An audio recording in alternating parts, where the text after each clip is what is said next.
सिंध हुकूमती तर्जुमा सुमीता अफजल जो जमड़ा है जमात इस्लामी जा समूरा बयान मुबालगे इल्जामन ते बदल आहिनि। जमात इस्लामी कराची जे अमीर जे प्रेस कॉन्फ्रेंस जे रद्द अमल में सिंध हुकूमती तर्जुमा सुमीता अफजल जो चवणु हो त सिंध हुकूमत कराची जे तरक्याती मनसूबन रोड पानी ट्रांसपोर्ट ऐं ॿियनि ते कदम खणी रही आहे। सुमीता अफजल चयो त जमात इस्लामी तरफ़ां कयल तनक़ीद इल्जामनि बाबिला खां सवाइ कुझु बि नाहे। सुमीता अफजल चयो तवामी मसलन के सियासी एजेंडा लाइ इस्तेमाल करण जमात इस्लामी जो पुराणो ट्रेंड आहे। हुन चयो त बिलावल भुट्टो जी प्रेज़ेंटेशन बाद मुखालफ़न जे पेट में मरोड़ पइजी रहिया आहिनि। तर्जुमान जो चवणु हो त सिंध हुकूमत सिहत तालीम पानी ट्रांसपोर्ट इंफ्रास्ट्रक्चर ऐं समाजी भलाई जे शोबनि में तरक़ी कई आहे।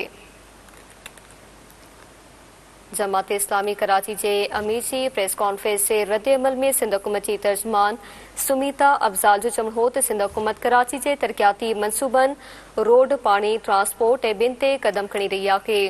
सुमीता अफजल जो चवणु आहे त जमात इस्लामी तरफ़ां कयल तनक़ीद इल्जामनि बाबिला खां सवाइ कुझु बि नाहे।